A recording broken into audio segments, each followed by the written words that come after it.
আসসালামু আলাইকুম এভরিওয়ান, আমি নওরিন নাওয়ার আপনাদের সবাইকে স্বাগতম জানাচ্ছি হ্যাপি ক্রেভিং চ্যানেল থেকে। আজকে আমি একটি সহজ ভাত ভাজার রেসিপি দেখাবো। এভাবে ভাত আপনারা রান্না করা ভাত এভাবে বাসায় তৈরি করে খেতে পারেন, এতে বেশ মজাই লাগে আমার কাছে। তো আমি শুধুমাত্র আপনাদের সাথে শেয়ার করছি, আশা করি ভালো লাগবে। এখানে আমি একটি চুলায় ফ্রাই প্যানে মিডিয়াম আছে 2 টেবিল চামচ সয়াবিন তেল দিয়ে দিচ্ছি এবং তেলটা হালকা গরম হলে আমি এই তেলের ভিতরে দিয়ে দিব 2 টেবিল চামচ পেঁয়াজ কুচি।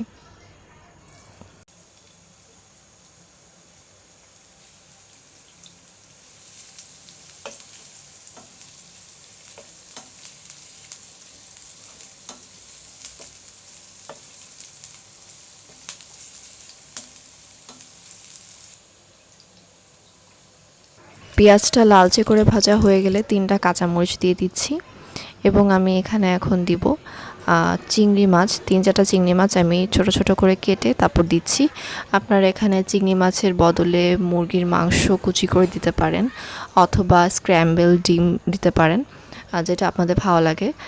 এবং চিংড়ি মাছ দিয়ে আমি এখন এখানে সামান্য লবণ দিয়ে দিচ্ছি। আমার চিংড়ি মাছের ফ্লেভারটা ভালো লাগে তাই আমি চিংড়ি মাছ দিচ্ছি।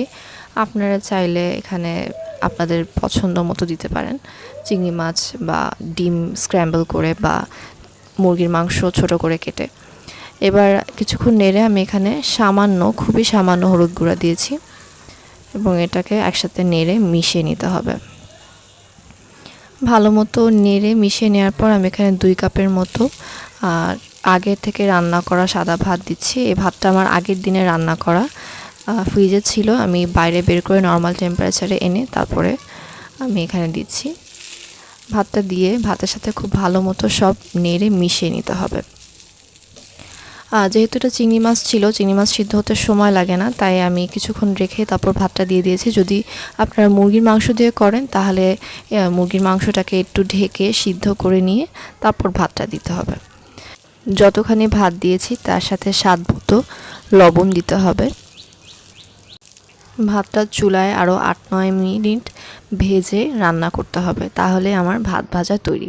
রেসিপিটি খুবই সাধারণ, আশা করছি ভালো লাগবে। বাসায় তৈরি করে খাবেন এবং খেতেও কিন্তু আমার কাছে বেশ মজা লাগে। যদি ভালো লাগে তাহলে অবশ্যই কমেন্ট করে জানাবেন এবং চ্যানেলটি সাবস্ক্রাইব করতে ভুলবেন না। ধন্যবাদ।